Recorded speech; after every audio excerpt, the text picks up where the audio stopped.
So I know some people have been having trouble with the second part of this lab. So this is a quick Zoom video that will hopefully, or Zoom video, a quick video that will hopefully help you with it. It's not with the data gathering because remember you can get to the data yourself. But let me give you some examples. So like you needed to label these. I don't think that was the problem. So basically you just labeled it target material, right? And then the next thing is wavelength. Most of you could figure this out. So you type in wavelength and maybe in nanometers because that's what it's given to you in. And then the next thing is frequency, which is in hertz. And then the type of EM wave. There are only like 2 type in this simulation. And then energy, making sure I put my units. So that was in joules. So for example, the first target material was sodium. So I'm going to show you sodium. And in the simulation, I think it was somewhere around 572 that you got the first electrons to go. So if you plug that in up here, you would have 572 times 10 to the negative ninth. I don't know how to make it go down now. Meters. I don't know how to make it unsubscript. Let's try format. I don't know. Anyways, meters. I'm just going to leave it up there because it's just being that way. Oh, look, and we go there, meters. And then this one would be 3 times 10 to the 8th meters per second, right? That's straight from your sample problems. And let's just tab this over so it doesn't look so messy. And then you're trying to find your frequency. So you knew that your frequency was equal to C over lambda. And so, actually, sorry, this should be C is equal to lambda times F. And so when you solve it, you end up with frequency is equal to C over lambda.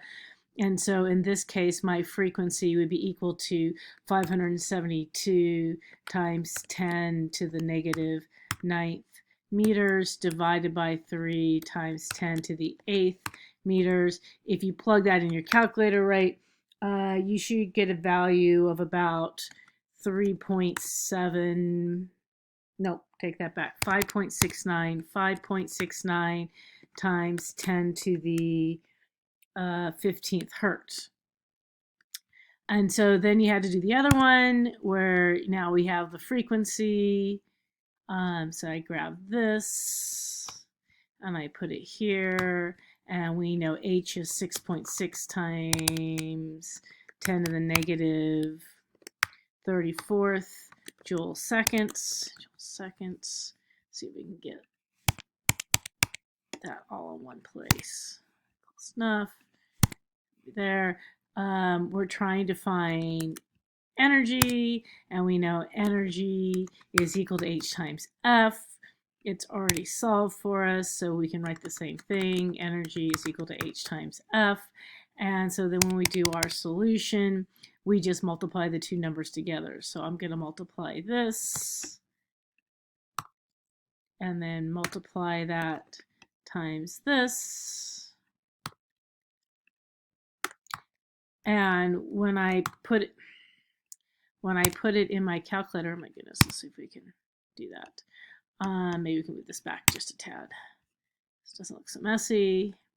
And so you would end up with around 3.7 times 10 to the negative 19th joules. Right? I'll tab that over because not there. Not there. There. Oh, interesting. Every time I go, it goes back there.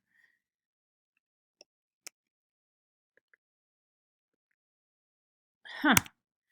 All right, well, it's just not going to happen. You guys are just going to have to live with it that way because it's being weird.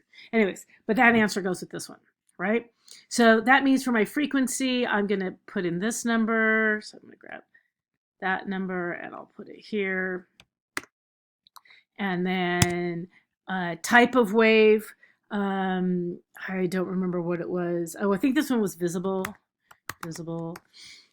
And then the energy then would be this one. And I'm not going to do all of them for you, but I just wanted to point out the mistake that most of you were making. So let's just say the next one I'm going to do is platinum. So I wanted these two because they will show my point. So this one came out to be about 196, which if you did the math came out to be like 1.53 times 10 to the oh, this one was 10 to the 14th, by the way. That was the point. And this one's 10 to the 15th. That one's 10 to the 14th. And this one's 10 to the 15th hertz. And then this one was in the UV.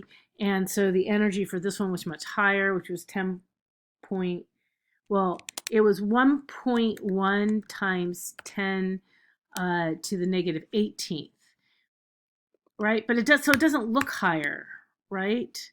And this number doesn't look higher. So when you graph it, you had to make sure these powers were the same. So if I want to make this to the 15th, then this would be point, oh my goodness, 0.569, right? And if I want to make this one to the 19th, I could make this one be a bigger number, right? But the idea is that when I look for the pattern, it should be as the frequency goes up, the energy goes up. So that was one mistake that I saw. So you had to make sure these powers were all the same, or you had to type them into Google, right, if you did. But for a lot of you, that was a common mistake. So it's better if you can put them all in the same power. So now when I type my numbers, I'm only going to type the beginning number because that's just so much easier. So if I come over here, I'm going to type 0.59, and the other number was 1.53. So 1.53. Because I want it to be E equal, I want the E on the y-axis. So that's right, that's my frequencies, making sure I do it the right way. And then I'm going to do the 3.7 and 11. See that? 3.7 and 11.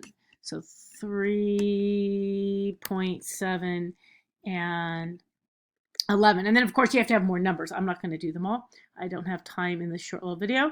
So, and then maybe give it a name. This is my visible spectrum lab. And say, now I'm going to, you guys know how to do this part. Most of you are doing fine with that. Remember, it has to be an XY scatter. Most of you are okay with that. So pick your scatter plot. Oh, and then notice what it does. I don't know why sometimes it does this, but I want it to be a scatter chart. I only want to have, I don't know why mine did that, but I want my X to be this, so I don't actually want that to be my series. I want to add an X. So I'm going to make this be X, say okay, and now I'm going to make this be my Y is going to be this one, which you can't see, which is behind it. It should be going up and up, which it is. Mine's only 2 lines, so it was a little silly, right? The other thing people forgot was to put, when they put in the trend line, and you make it linear, you can't say none. Remember, you have to say use equation. Oh, that's a terrible number. And then you have to show your R squared value. I thought I did it right. Maybe the numbers I used were not right. Let me move this down. So we should have E is equal to HF, Y equals MX. So my frequency should be this one. And I don't know, maybe I made up the number. So anyways, if you do it right, this number should be something with a 6, right? 6.6, 0.66, depending on what you did. And then when you're labeling your axes, not there, charts and axes right here, you can put the title. So you could say visible spectrum graph, right? And then you can put your labels on here. So I can have my horizontal axis, which is supposed to be frequency. And then remember, I think mine was times times 10 to the 14th, but you know, whatever you ended up being, and hertz. And then you have to do the same thing for the vertical axis, and that would be energy. And I think that one was times 10 to the negative 19th joules. So that's where that factor is. But what I'm looking for is that it's linear, and that this comes out to close to 6. So I wouldn't use my numbers. I would make sure you have your own numbers. I thought these numbers were right. I stole them from somebody, but obviously my numbers are off, because that is not even close to the right slope. But I also only used 2, so maybe they are right.